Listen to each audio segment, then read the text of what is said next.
Assalamualaikum warahmatullahi wabarakatuh. Perkenalkan, nama saya Adinda Putri Azhara dengan NIM 212230111 dari Prodi Akuntansi Perpajakan. Di sini, saya akan memaparkan materi yang saya ambil dari buku karya Ibu Kurnia Indrianti Purnamasari yang berjudul Kekerasan Seksual. Tindak kejahatan kekerasan seksual bukan saja terjadi secara langsung di dunia nyata, melainkan juga terjadi secara masif di dunia maya. Menurut catatan tahunan atau Catahu Komnas Perempuan 2022, selama kurun waktu 10 tahun, tahun 2021 tercatat sebagai tahun dengan jumlah kasus berbasis gender atau KBG tertinggi, yakni meningkat 50% dibanding tahun 2020 dengan jumlah 338.496 kasus. Dalam Catahu, terdapat beberapa jenis kekerasan berbasis gender yang menjadi perhatian di tahun 2021. Antara lain, kekerasan seksual berbasis gender online terhadap perempuan, kekerasan dengan pelaku anggota TNI dan Polri, serta kekerasan seksual di lingkungan pendidikan. Jadi, apa yang dimaksud dengan kekerasan seksual? Kekerasan seksual adalah perilaku atau tindakan yang mengganggu, menjengkelkan, dan tidak diundang yang dilakukan oleh seseorang terhadap orang lain dalam bentuk perilaku yang berkonotasi seksual yang dilakukan secara sepihak dan tidak dihendaki oleh korbannya. Dalam hal ini, sang pelaku mengeksploitasi kelebihan umur atau kedewasaannya, kekuasaannya karena kedudukannya atas korban, atau menggunakan paksaan atau tipu muslihatnya. Jadi, dapat disimpulkan bahwa kekerasan seksual merupakan segala pelanggaran seksual yang dilakukan terhadap orang muda oleh orang dewasa atau orang lain yang secara sah bertanggung jawab untuknya yang dilakukan dalam bentuk paksaan atau mengancam untuk melakukan hubungan seksual. Berikut ini terdapat 4 faktor penyebab kekerasan seksual. Yang pertama adalah orang tua, seperti orang tua seorang pecandu minuman keras dan obat-obatan. Lalu latar belakang ekonomi yang rendah dan orang tua yang pengangguran. Yang kedua adalah lingkungan. Lingkungan di sekitar kita, baik itu lingkungan keluarga, masyarakat, maupun budaya, memiliki pengaruh yang signifikan terhadap terjadinya kekerasan seksual. Contohnya di lingkungan sekolah, seperti bullying dan kurangnya pengawasan. Selain itu, di lingkungan kerja, seperti kesenjangan kekuasaan.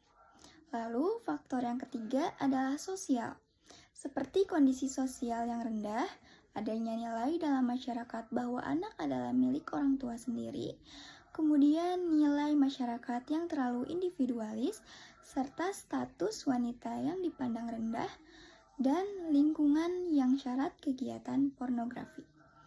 Dan yang terakhir, faktor anak itu sendiri, seperti anak mengalami gangguan perkembangan sehingga tidak dapat melakukan perlindungan diri dan dapat dengan mudah diperdaya dan perilaku menyimpang anak pada orang tua, seperti anak memakai pakaian yang mini sehingga siapapun yang melihatnya meningkatkan hasrat seksual. Lalu, apa saja sih dampak kekerasan seksual itu? Di sini saya akan menyebutkan 3 dampaknya. Dampak yang pertama yaitu dampak seksual, terjadi pada kehidupan korban pada kehidupan selanjutnya. Permasalahan tersebut antara lain ketakutan untuk berhubungan seksual dengan suaminya disebabkan keperawanan dirinya telah hancur, kesakitan bila berhubungan seksual, dan sebagainya. Yang kedua, dampak psikologis, terjadi penyesalan di dalam diri, depresi, panik, merasa bersalah, dan kehilangan harga diri. Korban juga dapat mengalami fobia di tempat yang ramai, takut di rumah sendiri, fobia terhadap seks, dan jenis-jenis fobia lainnya. Dan yang terakhir, dampak sosial, seperti korban mengalami kesulitan untuk menjalani kehidupan sosialnya seperti dahulu sebelum dia mendapatkan insiden tersebut. Tidak semakin percaya diri, curiga terhadap orang lain, dan menarik dari kehidupan sosial. Selanjutnya, Di sini saya akan menjelaskan mengenai bentuk-bentuk kekerasan seksual. Yang pertama ada pelecehan fisik, yaitu sentuhan yang tidak diinginkan mengarah ke perbuatan seksual seperti mencium, menepuk, memeluk, mencubit, mengelus, memijat tengkuk, menempelkan tubuh, atau sentuhan fisik yang lainnya. Lalu yang kedua, pelecehan lisan, yaitu ucapan verbal atau komentar yang tidak diinginkan tentang kehidupan pribadi atau bagian tubuh atau penampilan seseorang, termasuk lelucon dan komentar bermuatan seksual. Kemudian, yang ketiga, pelecehan nonverbal atau isyarat, yaitu bahasa tubuh dan atau gerakan tubuh bernada seksual, menatap tubuh penuh nafsu, isyarat dengan jari tangan, menjilat bibir, atau lainnya. Yang keempat, pelecehan visual, yaitu memperlihatkan materi pornografi berupa foto, poster, gambar, kartun, atau lainnya. Atau bisa juga pelecehan melalui email, SMS, dan media lainnya.